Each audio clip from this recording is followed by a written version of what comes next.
ఎలా ఉందన్న దేవరా మూవీ?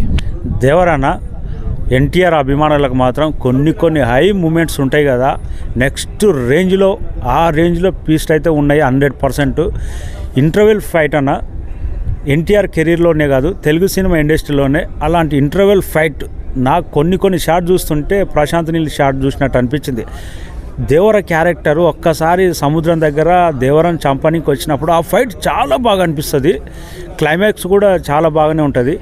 జాస్నవి కపూర్ కూడా తన సాంగ్ కూడా చాలా బాగుంటుంది. అంటే అన్న ఇప్పుడు చాలామంది జాన్వీ కపూర్ ఎందుకు తీసుకున్నారు సినిమాలోకి, 20 నిమిషాల కోసం తీసుకున్నారా అని నెగిటివ్ టాక్ వస్తుంది కదా, దానికి ఏం చెప్తావు? అంటే నెగిటివ్ అన్న జాస్నవి కపూర్ అంటే సెకండ్ పార్ట్లో ఉంటుందేమో, దీంట్లో మనకు జస్ట్ ఇంట్రడక్షన్ లాగానే ఒక సాంగు, జస్ట్ కామెడీ సీన్స్, తర్వాత ఎన్టీఆర్తో కొద్దిగా సాంగ్స్ కామెడీ లాగా, తర్వాత గెటప్ సీన్ తోటి బాగానే ఉంది. తను ఉన్నంతసేపు కూడా గ్లామరస్గా చాలా కలర్ఫుల్గా ఉంది జాస్నవి కపూర్ అయితే, చాలా బాగుంది. అనిరుద్ధ్ మ్యూజిక్ ఎలా అనిపించింది అన్న మీకు? అనిరుద్ధ్ అన్న చాలా బాగానే ఉందన్న, అనిరుద్ధ్ మ్యూజిక్ కూడా పర్లేదు సాంగ్స్, కానీ బీజిఎం ఇంకా నెక్స్ట్ రేంజ్లో కొడితే బాగుండేమో అనిపించింది. కొన్ని ఎలివేషన్స్ కొన్ని దగ్గర పడ్డాయి, కొన్ని దగ్గరనేమో ఇంకా ఎన్టీఆర్ స్థాయికి లేవేమో అనిపించింది. సాంగ్స్ మాత్రం నెక్స్ట్ రేంజ్ ఉంది. ఒక్కటి డిసప్పాయింట్ ఏంటంటే అభిమానులు చాలామంది, నేను కూడా ఒక ఎన్టీఆర్ అభిమానిగా దావుదీ సాంగ్ బిగ్ స్క్రీన్ మీద చూడలేదనే డిసప్పాయింట్ ఉంది. ఎందుకంటే సాంగ్ సినిమాలో ఉంటుంది అన్నారు, లేదు అది రాలేదు.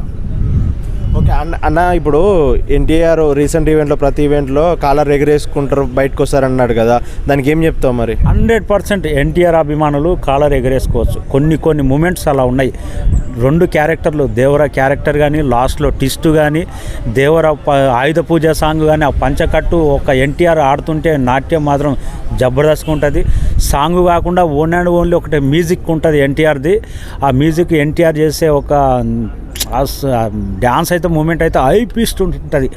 ఇంటర్వెల్ వరకు అయితే సినిమా జెట్ స్పీడ్లో ఉంటుంది.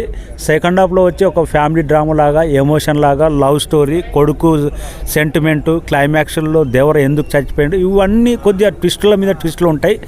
ఇంకా పవర్ఫుల్గా ఏంటంటే నా ఒపీనియన్ ఏంటంటే సైఫ్ అలీ ఖాన్ క్యారెక్టర్ ఇంకా పవర్ఫుల్గా చూపెడితే బాగుంటుండే. ఎందుకంటే అది కొరటాల శివ పార్ట్ 2లో చూపెడతాడేమో, కానీ దీంట్లో పర్లేదు.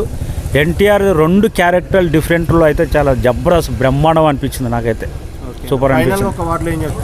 ఎన్టీఆర్ ఫ్యాన్స్ కాలర్ ఎగరేజ్ చాలామంది నెగిటివ్ మాట్లాడేటోళ్ళు మాట్లాడుతూనే ఉంటారు, కొందరు ఇదంటారు అదంటారు, కానీ కొరటాల శివ తను ఎంచుకున్న కథ ఒక డిఫరెంట్ స్టైల్లో సముద్రంలో తీసిండు.